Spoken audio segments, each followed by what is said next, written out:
بسم الله والحمد لله والصلاة والسلام على رسول الله وعلى آله وصحبه أجمعين. Thank you, everyone. We have Brother Khwaja here from California. He's here to present to you Zaytune College. Please be respectful as he makes his presentation. If you have questions, please hang on to them until the end of the presentation, at which point you are welcome to ask your questions, inshallah. All right, thank you so much. Assalamu alaikum, everyone. It's great to be in the state of Texas, mashallah. It's definitely bigger here. Notice that coming from California. I see the pressure is on of the Sheikh here as well, listening to the presentation. So inshallah, we will do our best. So I'm going to go over the BA program at Zaytune College. Can I get a show of hands? Who's heard of Zaytune College before? Show of hands. Okay, looks like the brothers, some of the brothers know? Okay. So inshallah, after this presentation, everyone here will be familiar with Zaytune, and you'll be excited about Zaytune, and inshallah, many of you will apply to Zaytune this cycle. So I want to start with our,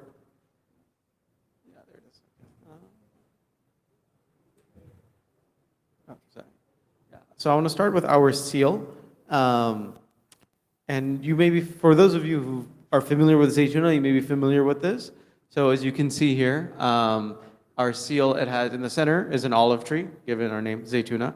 And then you'll notice there's a couple of years at the bottom, and that is when we transitioned from Zaytune Institute into Zaytune College.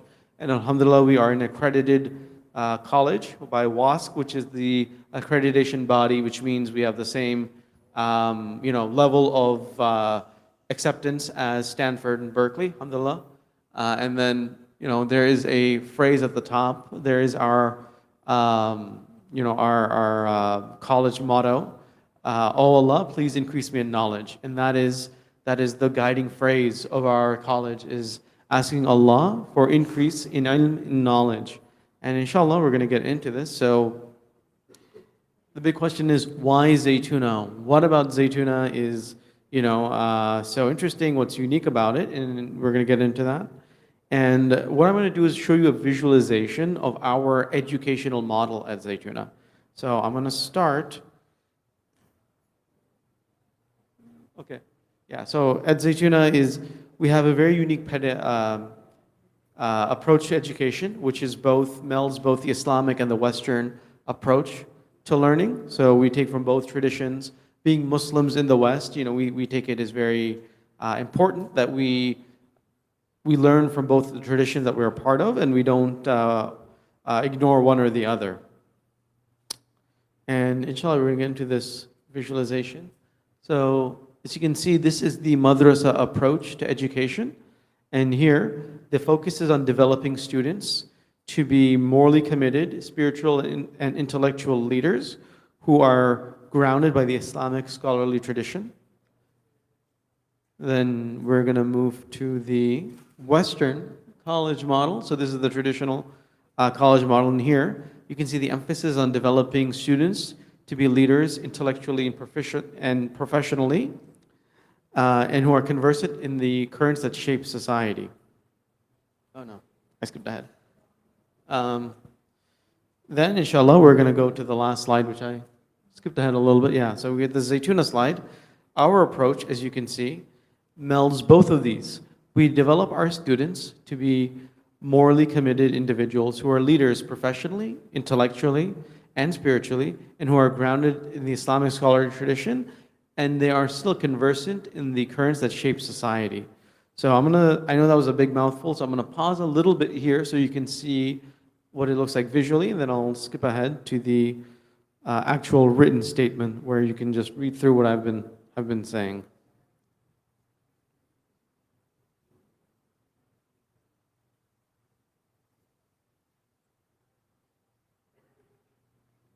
Right.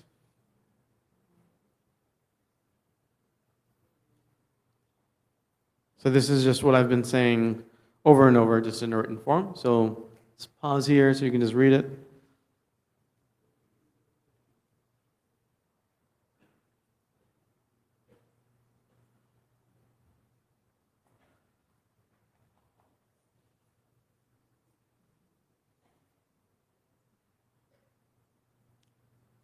Okay. And so at Zaytune, we have three main virtues that we inculcate in our students. So we have goodness, Islam, we have truth, Iman, and beauty, which is Ihsan. So all three of these are the guiding principles of our education at Zaytuna. And a big part of this approach that we have through cultivating these is the liberal arts tradition. And this is not just a Western tradition, this is also part of the Muslim tradition, and it's predicated on the trivium, which is here. So this, we have the three building blocks of the trivium. We have we have grammar, which is the expression of language. We have logic, which is the use of reasoning and critical thinking. And then we have rhetoric, which is the art of persuasion. So we use all three of these as a kind of the guiding principles at Zaytune when educating our students. So our learning is built on having solid grammar, logic, and rhetoric. So our arguments make sense grammatically, like in language, you can understand them. They have logic, meaning that they're not that there's no holes in our approach, that we've thought things through. And we have rhetoric, meaning that the way we speak is supposed to be it resonates with the audience, it resonates who you're speaking to.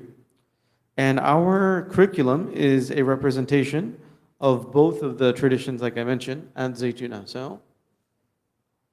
So both of our, and I'm going to show you a sampling of some of the courses we have at Zaytuna. So here, on the Islamic study side, we have Arabic, we have contemporary Muslim thought, we have a bunch of these different items here, and you can see that this shows that the different classes that we offer here at Zaytuna. You can see it's pretty split between the Western and the Islamic courses here at Zaytuna. We have both of them offered. And again, this is not all of the courses. And again, this just continues into the senior and junior year. As you can see, the classes start building on one another, and you start seeing more advanced courses. And then our faculty here at Zaytuna. So this is something I want to highlight, and here are a few names of some really wonderful members. So we have Dr. Ali Atai, who serves as the Dean of Undergraduate Studies. He teaches a number of courses at Zaytuna. One of the more interesting ones that I think is really interesting is apologetics, where he teaches us to respond to arguments against Islam, respond to accusations against Islam. Then we have Dr. Esmas Senchal. She's one of the Arabic teachers at Zaytuna. She spent a number of years studying Arabic. She's gone to Jordan and studied, and alhamdulillah, she's like a lifelong learner of Arabic, and so she's very passionate about teaching students at Zaytuna. We have Dr. Cindy Ausich, who, as you know, you're seeing that, again, we're blending both traditions. She comes from the Catholic faith tradition. She is someone who studied Near Eastern religions, and now she works in our academic support center. So she helps her students with their writing, with whatever academic support they may need. And she brings in, mashallah, she brings in a lot of her talents, a lot of her skill sets. And then whenever she has fruit in her garden, she has plums and different fruit, she'll bring them in for the students as well. So she always has candy and different treats to encourage students to come in and take part. Then we have Dr. Abdullah Ali. He's another one of our scholars at Zaytuna, and he teaches a lot of the law classes when it comes to Zaytuna. And so alhamdulillah, he's a great guide for a lot of the students when looking into how to understand fiqh, how to understand the application of the Islamic jurisprudence in the modern world. We have Friar Francisco, who you can tell he comes very much from the Catholic tradition. So he is a friar, so he teaches principles of democracy and politics at Zaytuna, and he also teaches grammar and rhetoric. So he has a PhD in Renaissance literature, and alhamdulillah, we're blessed to have him, where his order, specifically the Franciscan order, a little sidetrack, is their whole purpose is to develop Muslim-Catholic relations. So he spends a lot of his time outside of Zaytuna helping Muslims as well, especially recent refugees and immigrants to get acclimated to the Bay Area. And finally, you have Dr. Yusuf Ismail, who is our science and math teacher. So he has actually a PhD in mechanical engineering from Stanford. So he teaches a lot of our our science courses, our math courses, that comes from him. And he, mashallah, is very passionate about astronomy. He's very passionate about the physical world. And so he'll take our students out whenever it comes time to cite, like, the new month for Ramadan, the new moon for Ramadan, the new moon for Eid. He'll take them out even for, the Muslim New Year. This is something that we acknowledge at Zaytuna. This is something that we, keep very much alive. And so he goes out as well, and he does moon sighting with students. He'll take them out to field trips and just do stargazing, and you'll see, kind of the natural beauty with him.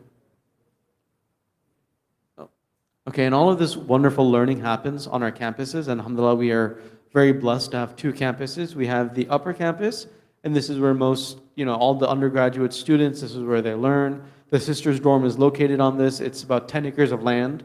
We have about 9 buildings on this campus, and it's really beautiful. It's like the highest point in UC Berkeley. So it overlooks the entire Bay Area. And, as you can see from there, it's like a drone shot. So your view is, you get to see like the whole Bay. Who's seen the Bay Area, by the way? Who has gone to California? I should have asked that earlier. A few people. Okay, alhamdulillah. So it's quite different than Texas. For those of you who haven't gone, mashallah, Texas is very flat, so it's very easy to get around. We have a lot of hills in Berkeley, so it's a lot of up and downs, which makes for a little tougher driving, but it's very beautiful for sunset and sunrise, mashallah.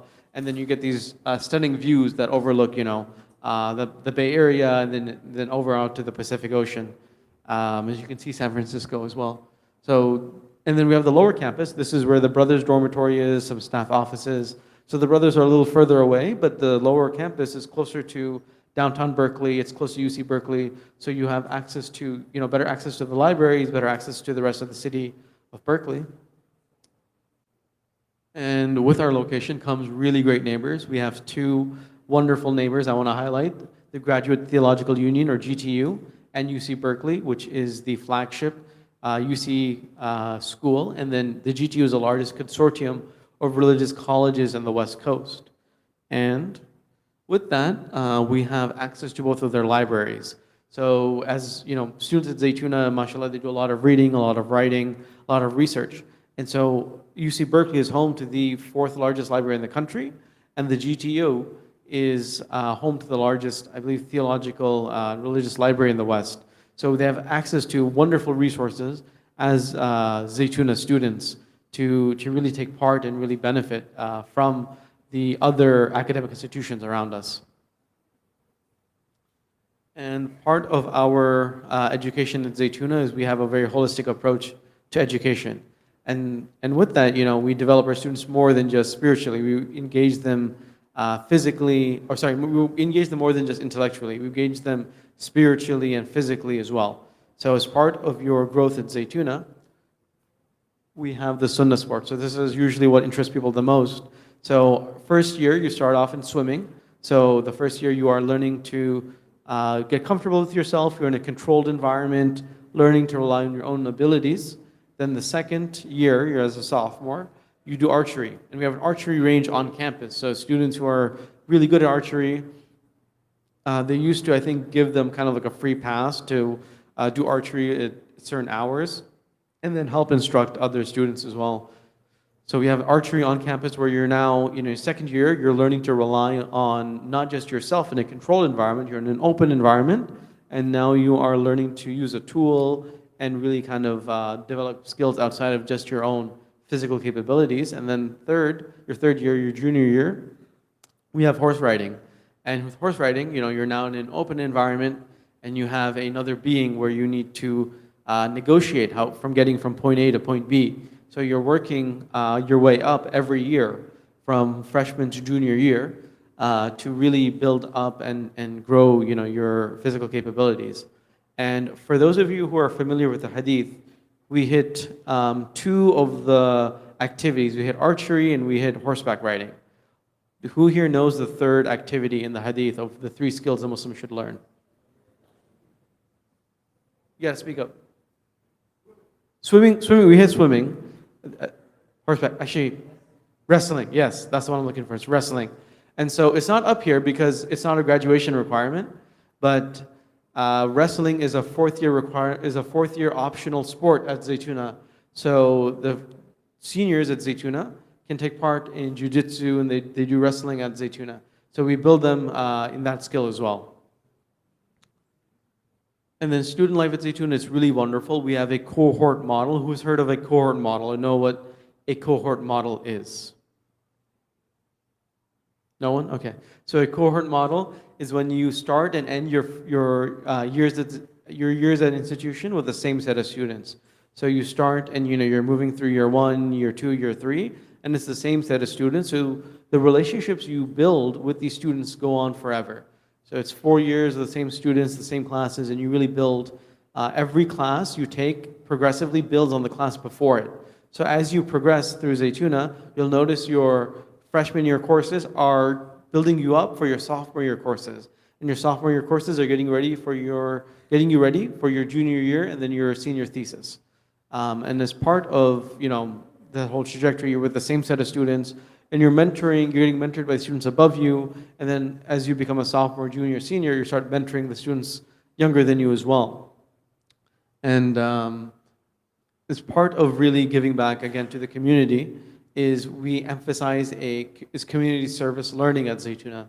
So students have a 50-hour-long community service project where they go and they give back to the community around them, and that really puts into action what they've been learning over the 4 years at Zaytuna.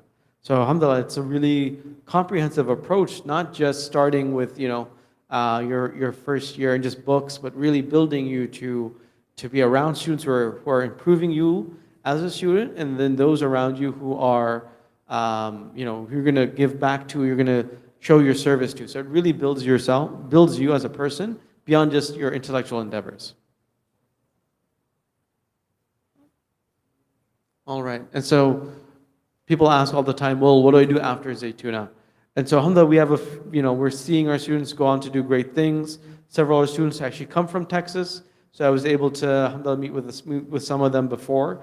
One of them, alhamdulillah, he is actually at Qalam. He works as a research assistant at Qalam. I have another graduate I met with earlier. He was working as a pharmacy technician, and recently he was admitted to a master's in public health program at UT Austin. UT Southwestern. So alhamdulillah, we're seeing our students go on to accomplish great things. Another one of our graduates, Nida Ahmed, which I'm going to touch on later, she's actually from the Dallas area, and we're going to hear her story and what she did after. So we are seeing our students go on to do a number of different vocations, a number of different careers, beyond just being an academic. We are seeing our students go into academia for those who are interested, and many others go into law school, go to medical school, go into IT. So a number of fields is really opening up for the Zaytuna students, alhamdulillah. And here I'm going to stop at Sister Nida Ahmed. She is a graduate from Zaytuna, and she did medicine after graduating and is recently graduated from medical school. So now she is a practicing resident here in Texas for internal medicine, and you can just read her reflection up here. So I'm going to pause for a moment so you can all read this.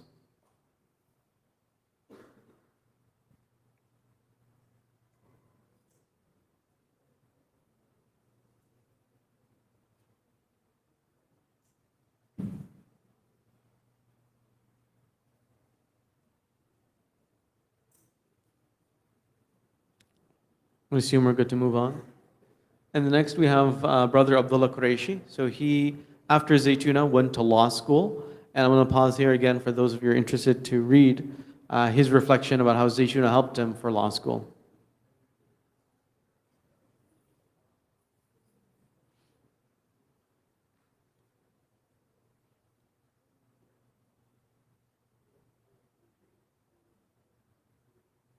All right, we're going to move on.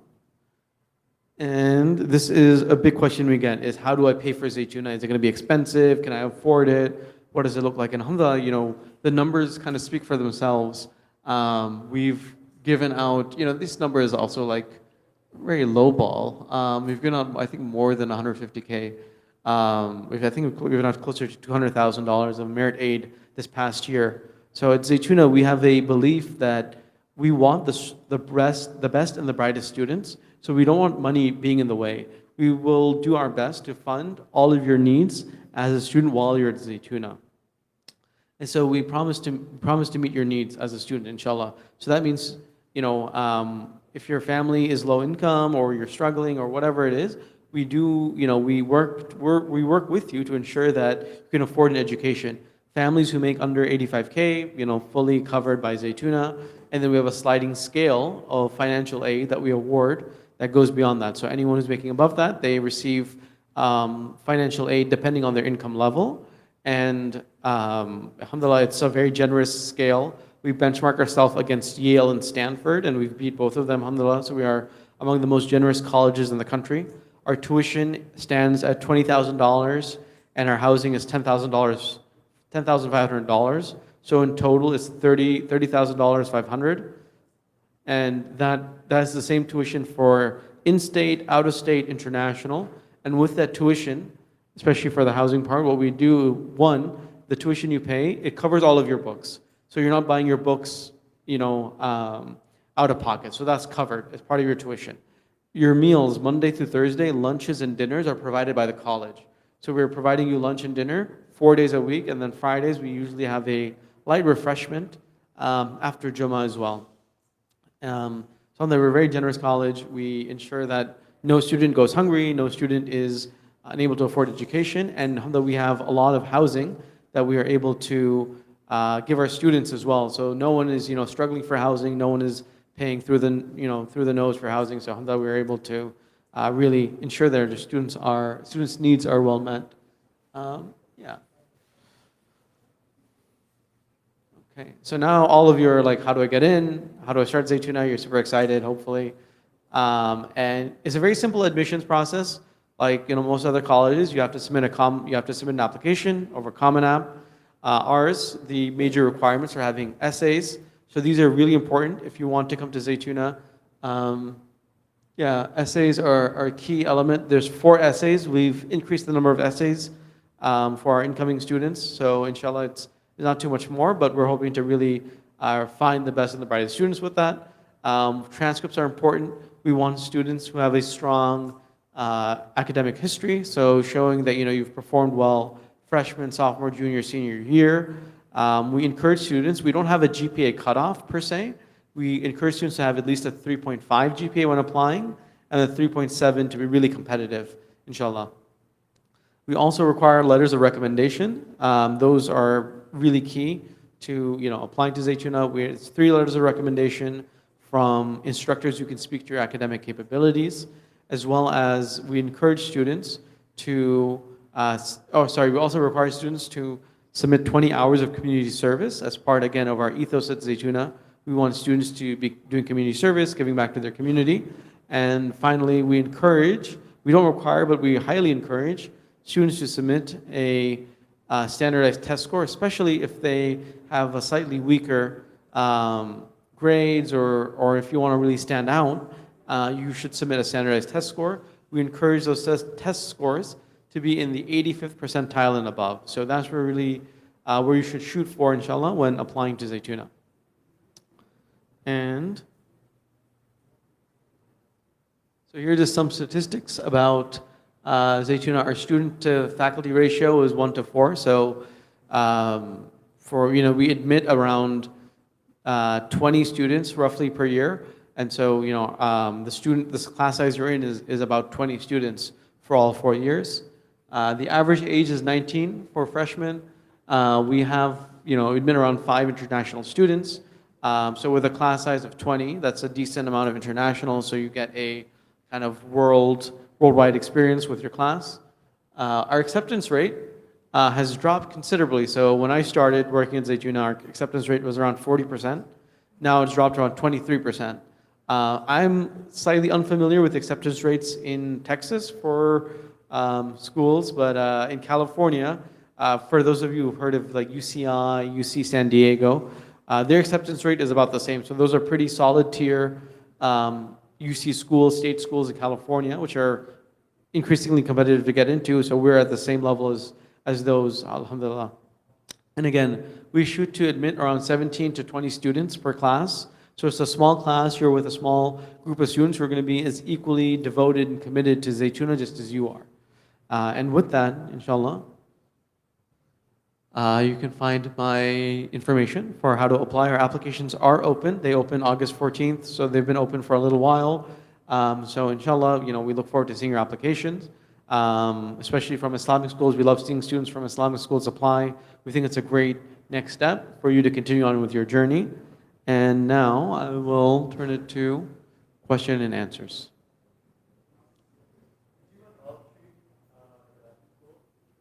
Did I run Olive Tree? I did not run Olive Tree, no. I do know about I've heard of Olive Tree, yes. No, I did not go. I'm from Southern California. So yeah, I'm not from, unfortunately, no. Any other questions about me or Zaytune? Yes.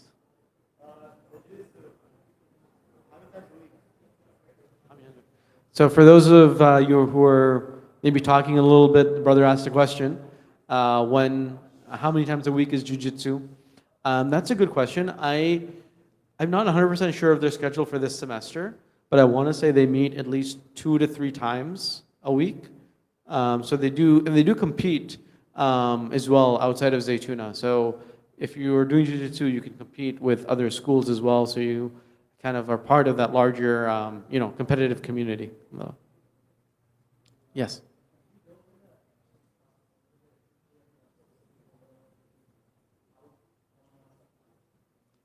Okay. So the admissions process is Zaytune just going through how to apply. So it's straightforward.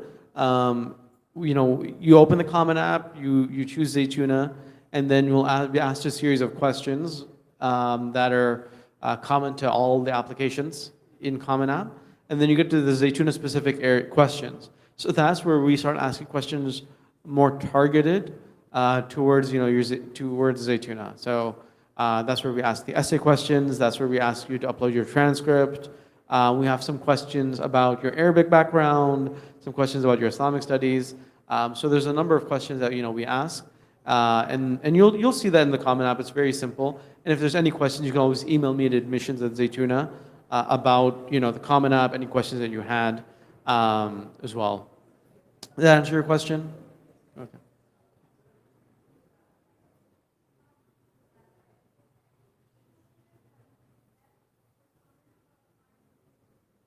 Yes, we can definitely work on getting a fee waiver for applying, inshallah. So that's something we can talk about. And you can always contact me, and there's a fee waiver. But yes, we will set up something with your school, inshallah, so that students applying from this school don't have to pay the Common App fee.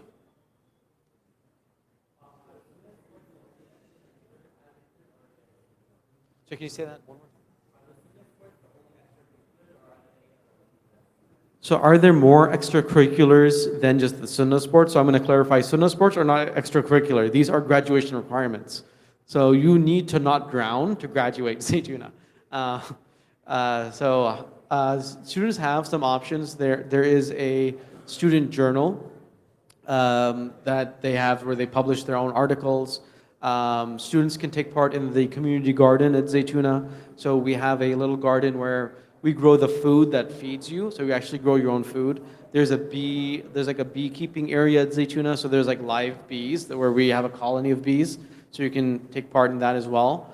Students also, just informally, like they play soccer. There's like, I think a Zaytune, I don't know how formal it is, like a Zaytune soccer club or like a Zaytune brother soccer thing. On top of that, there's some MCAT or like pre-med clubs. There's also like a pre-law club. So there are some avenues. We are still very young as an institution. So I was just told that this masjid opened in 2007. Zaytune became Zaytune College 2009. So we were Zaytune Institute before, now we're Zaytune College. So we're still very new as an institution, and inshallah, as we grow and develop, we'll have more of those extracurricular activities for you to take part in, inshallah. The tuition is $30,500 per year, but the average out-of-pocket payment, I want to say, is around $3,000. So tuition looks like $30,000, but you're really paying, most students are paying $3,000 out of pocket for tuition and housing. So that covers both sides, alhamdulillah. And again, it all depends on your financial situation, and we work with you.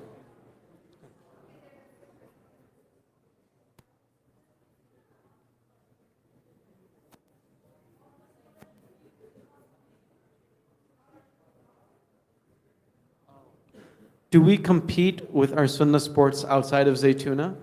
Um, I don't believe formally, I don't think we do, but if you're really good at it, I'm sure that you can find an avenue. And that's something, inshallah, as we grow as a college, we will start, eventually, I think, start competing more regionally with archery, with horseback riding, with swimming. Everyone's getting, okay. Sorry, brothers, can you keep it down just a little bit? I can't hear the sister. Oh, yes. So we offer merit scholarship as well. So all our aid comes in the form of grants and scholarships. So who's familiar with the term grant and scholarship? Who's heard of those? Who's familiar with the term grant? So okay, it's like a few of you. So grants are money that we give you that's not a loan. So the money that we give you to study, we don't ask for it back. So let's say, tuition at Zaytune is $20,000. Let's say you get financial aid in the form of a grant, and it's $15,000. You owe Zaytuna $5,000, and that's it. There's no interest on the loan. There's no interest on that money. That's it. That's all you owe Zaytuna, and you have the whole year to pay it off. So we work with you to make installments, to make a payment plan that's workable based on your financial income. And again, if you're looking at you're looking at it financially, it's not making sense.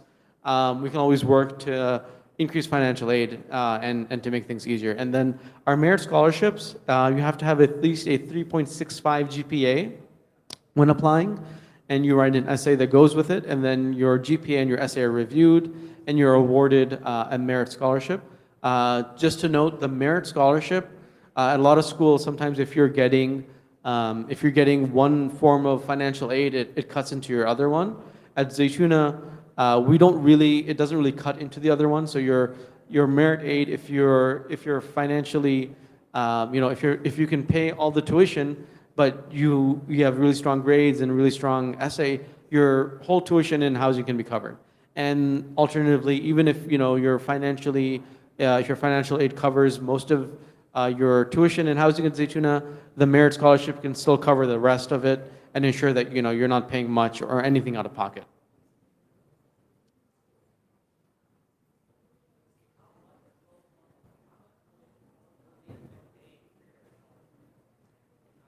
So how much will Zaytuna pay if you're on scholarship? So our financial aid is internal. So we don't take money from the government. We don't take money from any outside group. It's our own funding. So the money that we give you, it maxes out at your tuition and housing. So we award you, if tuition and housing right now it's $30,500, the maximum amount you can get for any form of aid is $30,500. Yeah. A lot of you are asking a lot of financial aid questions, which is, mashallah, it's very unique for a high school demographic, but I'm glad you all are thinking about this. It's a good sign of maturity, alhamdulillah. Right. Any other questions? Either side? Yes.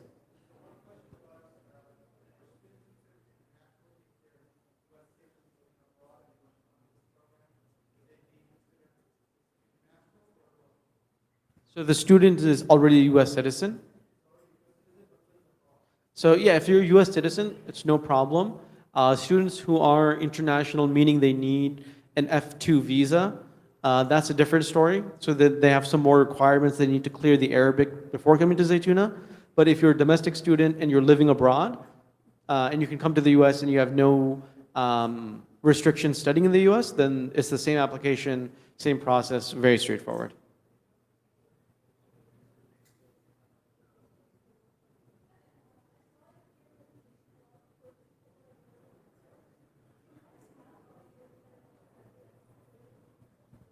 Do we have courses that are medical and health related? So as of now at Zaytuna, we do not have too many offerings that are in that realm. We just added a calculus course, And inshallah, in the next few years, we're going to start building out our pre-med and our engineering tracks. So that is on the horizon.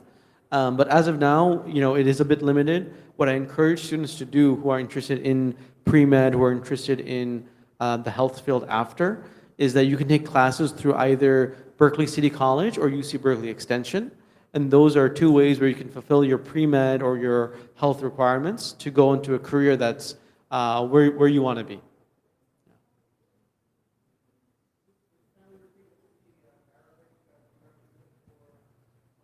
Yeah, so for domestic students, there's no Arabic prerequisite at Zaytune. There's no prerequisite when applying to Zaytune. But as part of, after getting the offer letter, students need to have a certain level of Arabic before coming to Zaytune.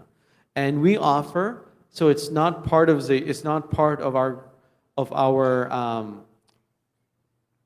credits towards graduation, but it's like a entry course. We offer the summer Arabic program for incoming students, so they can take the summer Arabic where they spend from June to August studying Arabic at Zaytune, and it's a really great program where you can come in with zero Arabic and take this program and be very fluent at an entry level.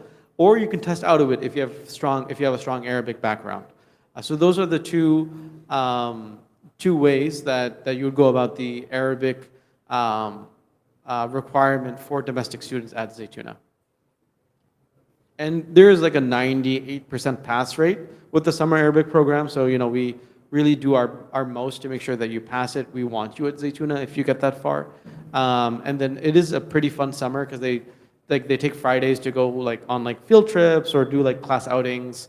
The instructor is really fun, and you're on campus early, so you have more space to yourself. And Berkeley during the summer is kind of a fun place to be.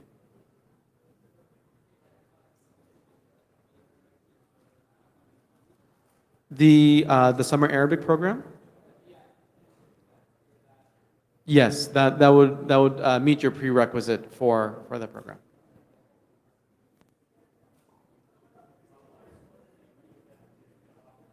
So we offer, at the beginning we offer one degree. It was a bachelor's in liberal and Islamic studies.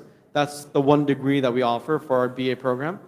So it's just a one degree as of now. But we're seeing our students go on to do much more with that degree.